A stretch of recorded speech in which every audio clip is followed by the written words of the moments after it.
Snow White and Rose Red.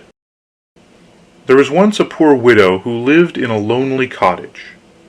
In front of the cottage was a garden, wherein stood 2 rose trees, one of which bore white and the other red roses.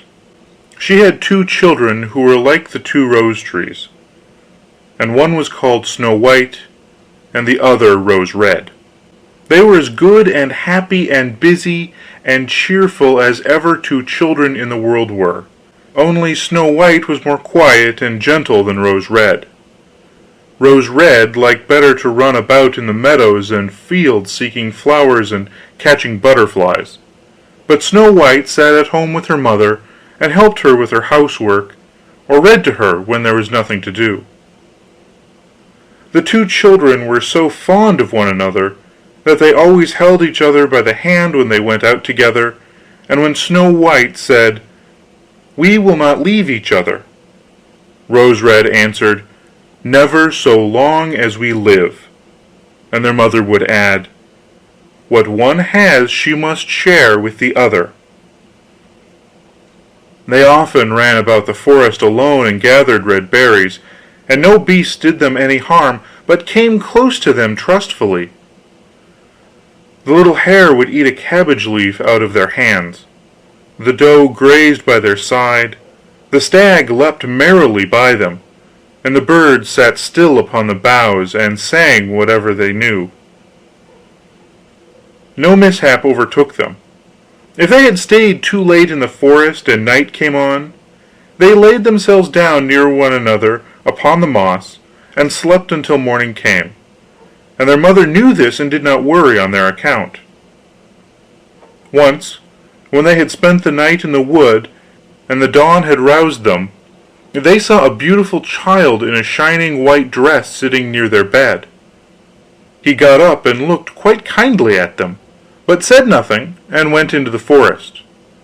And when they looked round, they found that they had been sleeping quite close to a precipice, and would certainly have fallen into it in the darkness if they had gone only a few paces further. And their mother told them that it must have been the angel who watches over good children. Snow White and Rose Red kept their mother's little cottage so neat that it was a pleasure to look inside it. In the summer, Rose Red took care of the house, and every morning laid a wreath of flowers by her mother's bed before she awoke, in which was a rose from each tree. In the winter, Snow White lit the fire and hung the kettle on the hob. The kettle was of brass and shone like gold, so brightly was it polished. In the evening, when the snowflakes fell, the mother said, "Go, Snow White, and bolt the door." And then they sat round the hearth, and the mother took her spectacles and read aloud out of a large book, and the 2 girls listened as they sat and spun. And close by them lay a lamb upon the floor, and behind them upon a perch sat a white dove with its head hidden beneath its wings. One evening, as they were thus sitting comfortably together, someone knocked at the door as if he wished to be let in. The mother said, "Quick, Rose Red, open the door, it must be a traveler who is seeking shelter." Rose Red went and pushed back the bolt, thinking that it was a poor man, but it was not. It was a bear that stretched his broad black head within the door. Rose Red screamed and sprang back. The lamb bleated, the dove fluttered, and Snow White hid herself behind her mother's bed. But the bear began to speak, and said, "Do not be afraid, I will do you no harm. I am half frozen, and only want to warm myself a little beside you." "Poor bear," said the mother, "lie down by the fire, only take care that you do not burn your coat." Then she said, "Snow White, Rose Red, come out, the bear will do you no harm, he means well." So they both came out, and by the lamb and dove came nearer, and were not afraid of him. The bear said, "Here, children, knock the snow out of my coat a little." So they brought the broom and swept the bear's hide clean, and he stretched himself by the fire and growled contentedly and comfortably. It was not long before they grew quite at home, and played tricks with their clumsy guest.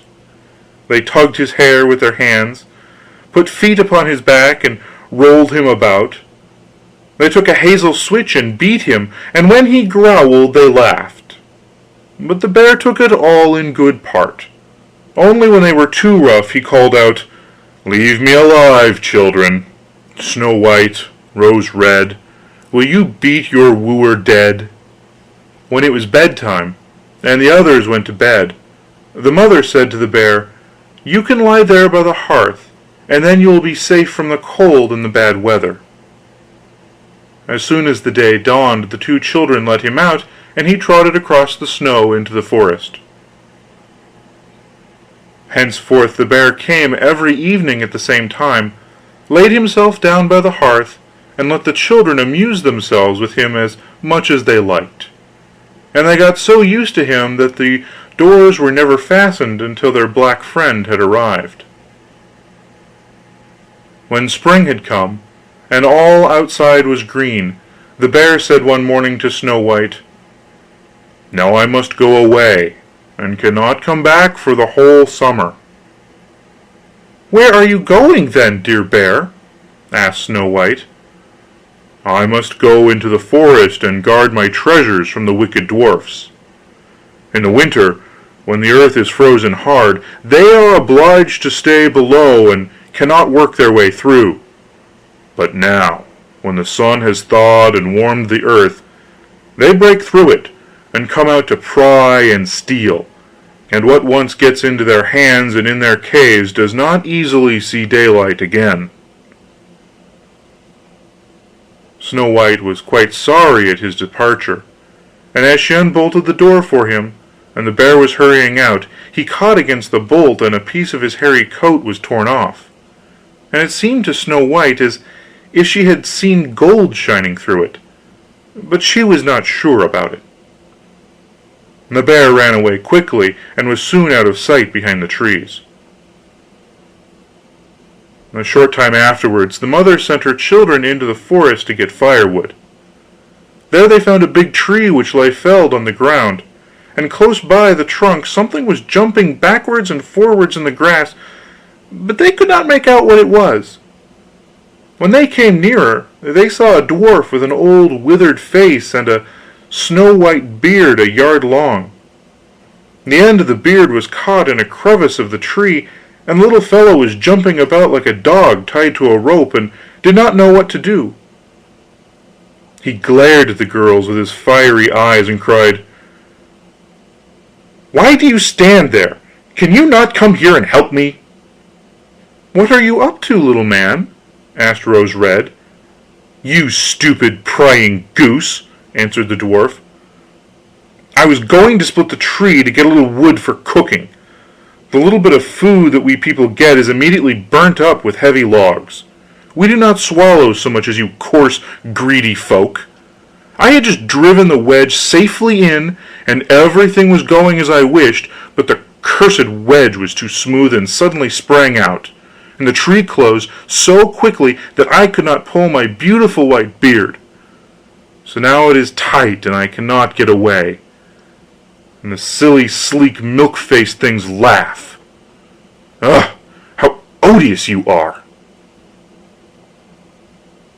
The children tried very hard, but they could not pull the beard out.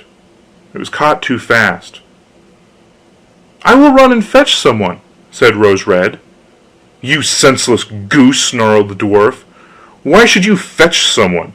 You are already too many for me. Can you not think of something better?" "Don't be impatient," said Snow White, "I will help you."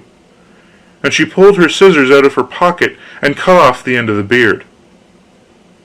As soon as the dwarf felt himself free, he laid hold of a bag which lay amongst the roots of the tree, and which was full of gold, and lifted it up, grumbling to himself, "Uncouth people, to cut off a piece of my fine beard!